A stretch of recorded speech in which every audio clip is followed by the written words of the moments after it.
Well, hi everyone. We would like to welcome today Izabella Szadkowska, a senior partner in Tamimi, who's going to tell us today a lot about a very important topic, which is registration of wills and inheritance here in the UAE. So Isabella, welcome to the show. Hello, everybody. I'm delighted to be here. Very Thank good. you for coming. We're super excited. As you rightly said, Mahmoud, it is a very sensitive topic because nobody wants to deal with it. But the reality is wills in the UAE are very important, and hopefully we can uncover a lot of the questions from our viewers. So give us an overview to the current state of wills in the UAE, because I know there has been a lot of changes in terms of what could be done and what's the current status. Yeah. Well, in fact, I think the UAE in general looks into its legislation on a regular basis. And one of those areas that used to be and still is on the agenda is making sure that the personal status matters. So everything that concerns, getting married, inheritance issues, really custody and guardianship over kids, because those matters are intertwined. That there is development that matches, I think, in many ways, expectations, right, of residents, of UAE nationals, and of all of us living in the UAE. And if I think about the legislative landscape today, one of the changes that was welcomed, right, but often I think still by the general public maybe misunderstood, was the personal status law that went through a huge revamp and really introduced a number of solutions that were not available before. And one of the areas will be custody, guardianship, and inheritance that sometimes go together. And the DIFC, for example, being that free zone that has been looking into family business matters, into wealth protection, and into inheritance, because again, those go hand in hand. They have introduced, not that long ago, family arrangements regulation. And those arrangements also specifically address family businesses, but lean towards inheritance and also matters concerning wills, registration of wills and things in that regard. Great. So the question, I am an investor here in Dubai. And again, I'll ask you a question if it makes a difference if I'm a certain religion or not. I'm an investor and I want to register a will for my partner, for my kids. How is it done here in Dubai, and if it's different in other Emirates? Well, in fact, there will be, I think, two pathways for somebody interested in having a will and having that will registered.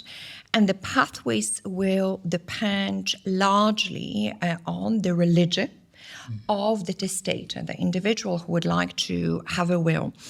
There remains a very strong position by the Sharia principles that concerns inheritance. And Muslim individuals, first of all, when it comes to DIFC wills, explicitly are prohibited from making a will, and that will by a Muslim individual would not be registered by the DIFC registry of wills. There is a specific statement, a declaration that an individual making a DIFC will needs to make that says, I'm not of Muslim religion, I never have been, there are no evidence of my association with the Muslim religion, right? When it comes to onshore wills, in theory, it seems there is more flexibility because there isn't a similar statement. And that's recorded later in Dubai Land Department system, or does it make difference? Do I go to DIFC or Dubai courts to do this? Well, those wills, that's an interesting question, because the will itself will get registered for the DIFC will with the DIFC wills registry. The registry forms part of the DIFC courts. For onshore wills, there are two of those possibilities. One of them used more frequently than the other, and I'll elaborate on that in a minute.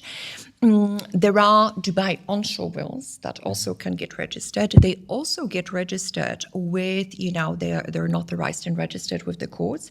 There isn't an automatic update estate to the land department records, the record of the will is maintained actually with the court itself. However, at the stage of the probate it's that period of time when the testator has passed away and their heirs who would like to enforce the will. They would like the will to be executed. What happens at that stage is that the court, whether it's an onshore court or a DIFC court, depending on the will then issue an order to the land department, instructing the land department to transfer the title to that real estate asset to the heir, right? So this is when it comes into place.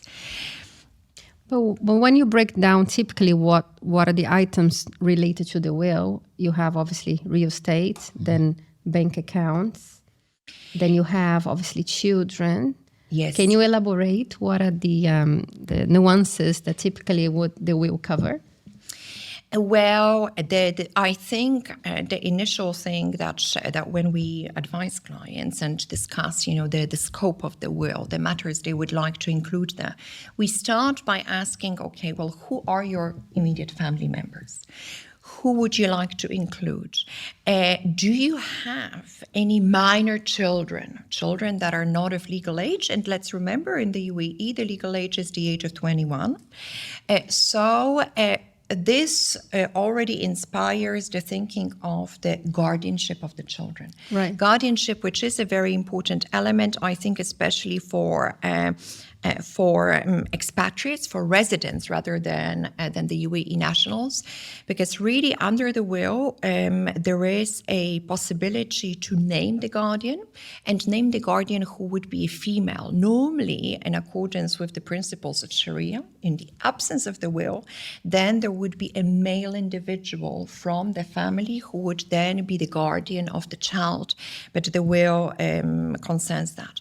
So what do we also look into? We then, real estate is a huge topic. It's of a lot of importance. And I'm glad to see that a number of our clients or potential clients, in fact, start thinking about the will, about inheritance, upon acquiring a title to the real estate. But there would be, as you said, the bank account, of course, whatever is there. And let's remember, when we think about the bank account, we are then talking about inheritance of the funds that are there, but also if there is mortgage, there is a liability, right? Any loans, there would be those liabilities coming with that. There would be vehicles. I mean, each of us have cars, right? Yes. So then, it would be the title that's registered with the RTA. It could be any other financial products, any other assets, including household assets. And an important thing, when it comes to specifically the DIFC registered wills, we could also include assets that are not physically located in the UAE. Right. So that DIFC will can also really provide for inheritance for assets that are foreign assets. That's a very interesting That's very solution. important, yes. Does it include Onshore, DIFC? Like I can say, I want to register in DIFC, but I have property outside DIFC area in Dubai. Completely. And I think that's one of those huge appeals, right, of wills in general. So the wills that are most commonly used nowadays are the DIFC wills and Abu Dhabi onshore wills. Both of those will registries allow for real estate assets to be located anywhere within the UAE. And we would have some individuals or some families who would say, well, we've got a number of, we've got a plot of land here. We've got actually, and let's remember here really that, we are often talking about designated areas, located real estate where there is freedom of ownership, right? Yes. Because again, it's very important that the title can only pass upon inheritance to the individual that is actually allowed to hold that title, right? Can I go back? Can I go back and change this will, or it's fixed? And if I change, will that mean, is there any financial implications or? Yeah, you can. And for onshore wills, I think to make sure that the records that are kept by the court are very clear, that there is, no mistake being made. Abu Dhabi authorities would say, you would like to change something in the will, you will have to make a new will. Please, let's start from the beginning. Sometimes they would allow a change if it's very minor, if Sure. it's a cosmetic one. But in many cases, it's going to be essentially a new will. The very good news is, with the will, the testator is in charge of what that will is to say until the day of their passing. They can change that will at any time. With the DIFC wills, the DIFC has two solutions. They would say, okay, you can amend it, but if you've really changed your mind about a number of items under the will, instead of amending it, essentially revoke the previous will and Make a new come one. to us with a new Yeah. will. But those wills are really, they can be changed. Charges are always much lower for registration of the will that we change vis-a-vis the new will that we're making. But I think there is that comfort. There should be that comfort on the side of the state. Okay, this is how I think I would like my wealth to be inherited. This is what I think today. But my life situation may change and my thinking about it may change. And then I would like to change it. Of course you can. Any way you want. These are your assets. That's your will. You then decide what suits you best. And I think the most important question here is, what happens if you don't have a will? Oh, exactly, and this is really spot on. I think for non-Muslim individuals living in the UAE, it's very important to have a will. Sometimes I would have a conversation, with a potential client or even in the social Yes. scenario, and somebody will say, yes, but Isabella, we don't really have that much. We have a car, we've got this bank account, but then that's already your assets. So if there is no will, I think then in the same, using the same example, the wife of Mr. John Smith, first of all, is left actually, with a tragedy, right? The husband passed away. It's a period of mourning. It's very difficult emotionally. And then it turns out that she would have to then go to the onshore court, have somebody help her because, of course, the proceedings, the filings take place in Arabic.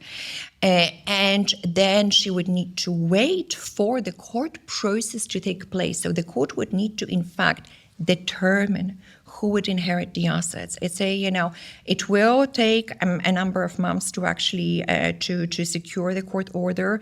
The guardianship of the minor child may not go to the mother. It may go to the grandfather or the uncle. So the right? guardianship doesn't go automatically to the mother. It doesn't. And that's where I think it's very important Super important, for us to remember that if we would like to make sure that our spouse, or especially, if it's a male testator and leaving Sure. the wife, that the wife would get that guardianship. So if there is no will, we're leaving somebody with an expenditure, with months of proceedings, with the mourning process as well, with lack of certainty as to where those assets will go.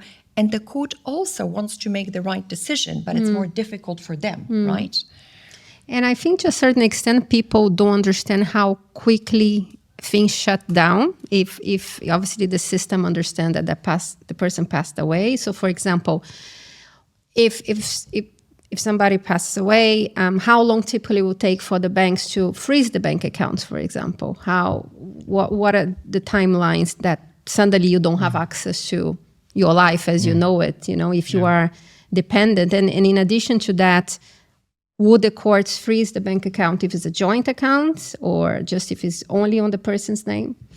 Here, yes, the assets get frozen now. One of the solutions that the revision to the personal status law introduced, that's actually very important, is that I would often suggest to clients, have a joint account. Have a joint account because you're protecting one another. Under the previous regime, just to refresh, if there was an account, even a joint account, and one of the spouses passed away, all the assets were frozen under the account. Nowadays, under the new personal status law provisions, what happens is if there is a joint account, banks only freeze 50% of the assets in the account. So there is still 50% that the surviving spouse can use. So we are now in a better situation. But again, if there is that inheritance, then it means that the individual, the surviving individual, the heir would be able to then pretty quickly get access to the remaining 50%. Because let's remember, I mean, there will be probably somebody's gratuity coming in. The good news is currently there is already access to 50%. So please, I encourage all the couples listening to the podcast to consider having a joint bank account. At least a joint bank account. Yes. And going back to property, if the property has other people on this is shared with somebody else, again, how is that treated? Because, for example, let's say I go and I buy a property with a friend, and then the friend passes away. So that 50%, it could be quite messy, right? So what would happen when you are buying together with someone else and the other person that is not necessarily your family member? Yeah. It can get quite problematic.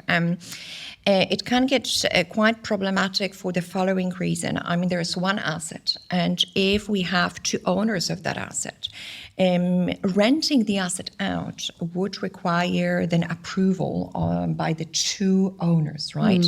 So if I think about the real estate asset that I own 50% of and my husband 50%, whenever there is, like a rental agreement, both of us need to really sign it, right, to rent it out. If there is that 50% remaining, the unfortunate reality is that there might be, so there are two options. Either that individual actually had a will and then inheritance of that 50% is a very, very quick process. If there is an onshore will, then the court would then instruct very quickly the land department. So in either case, even if we own with someone, it's important that we have a will for our 50%, but it would be very important for our partner in that ownership of the real estate asset to also have a will in relation to that 50% to make sure that that asset can function pretty much seamlessly, right? The ownership, the renting out, the utility bills, things like that. Yeah, it makes a lot of sense, yeah. The question on, and now that the UAE is introducing the corporate tax. So that's another element. We don't want to focus on tax, but for purposes of inheritance and wills registration, for the family registration, do you recommend having a company, a corporate structure, or individual registration? Yeah.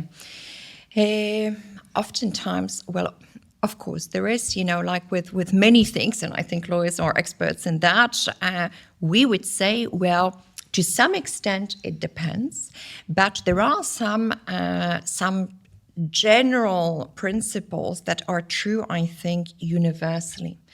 So, for example, if we own that individual asset in our own name, we know that the ownership process, first of all, is direct. We don't need to make any registrations of ourselves as natural persons with the Federal Tax Authority for the corporate income tax or for VAT. So it means that the ownership of an asset has no red tape, no administrative or compliance framework attached to it.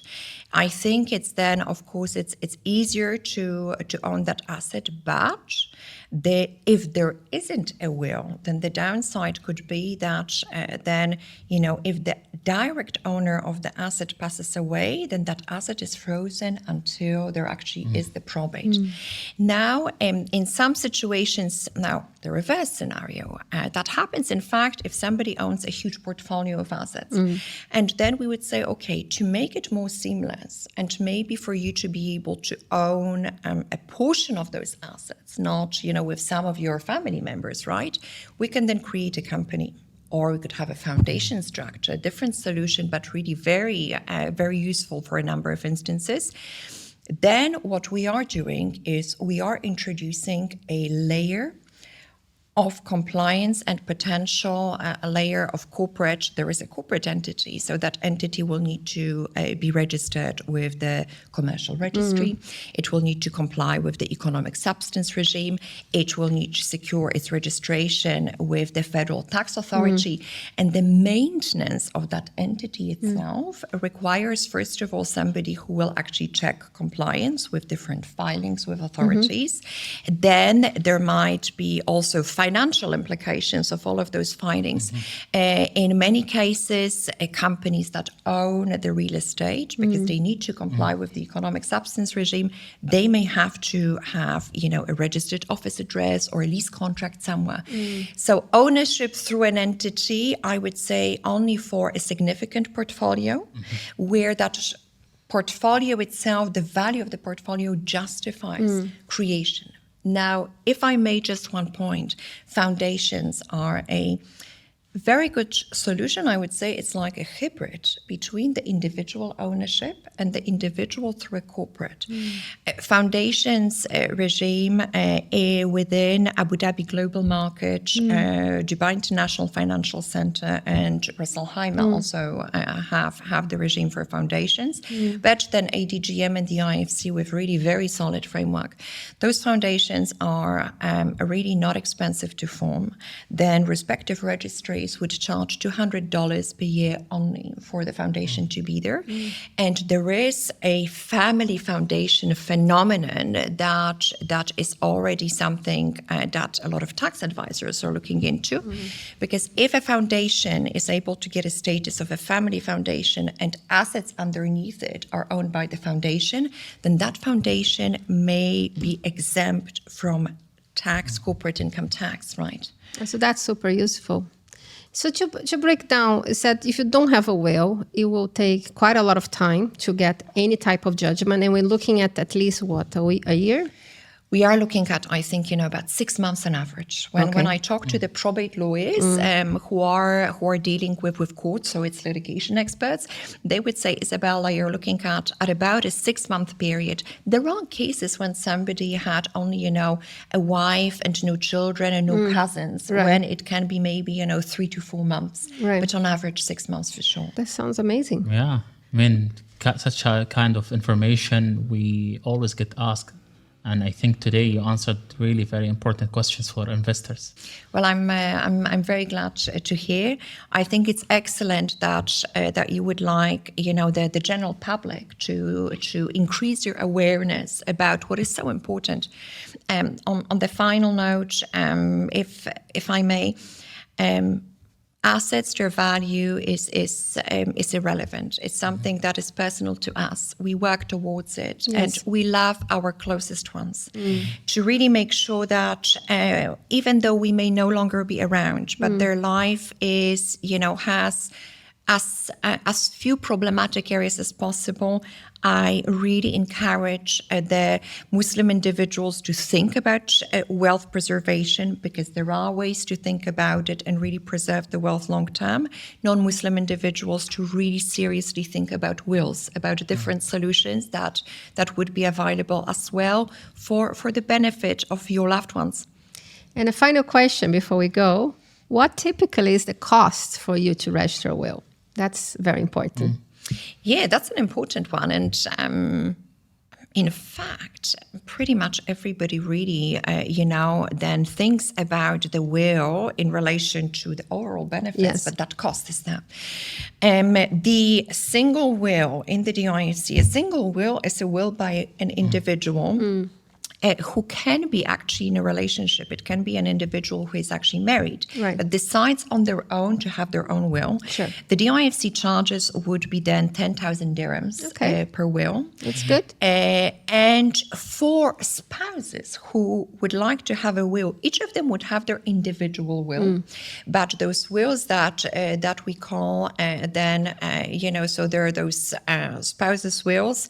Those wills would be charged at 15,000 dirhams for two altogether. And what are those wills? We call them mirror wills, Yes. because then let's say the husband says, well, anything that remains after my passing will go to my wife. And the wife then in her Vice will would versa. say, everything that I leave will go to my husband. So 15,000. Onshore wills are at a lower expenditure. So we are looking usually at 3,000 to 5,000 dirhams. There is an element of there is a bilingual, of course, those wills then get registered very often in two languages, Yes. in English and Arabic. They, of course, can be made in Arabic only, but for the benefit of potential heirs, they're usually in two languages. Now, in fact, long term, it's comparable because then, amendments to the onshore will oftentimes require making a new will. So again, 3,000 to 5,000 twice. Whereas for the DIFC wills, sometimes we're able to get the registration of amendments for 2,000 dirhams, for example. And again, probate requires no translation. It happens before the DIFC courts in the English language, and then it's just execution. Whereas again, if it was to go for probate to local court, in most cases, the heirs are non-Arabic speakers, so they would need to engage translators. So it is in many ways comparable. There is a cost element, but believe you me, I think it's really so worth it for the peace of mind. No, it's good because I think a lot of people might think the cost is hundreds of thousands of dirhams when in reality it's not. It's not obviously for free, but it's if you own assets and if you have obviously children, is something that you should for sure do it. Thank you, Isabella. Thank you so much. It was a great episode. Pleasure. And thank you to the audience as well. Thank you. Thank you. Thank you for tuning in to the Real Estate Majlis podcast. We hope you found this episode informative and insightful. If you have any questions or feedback, please feel free to reach out to us.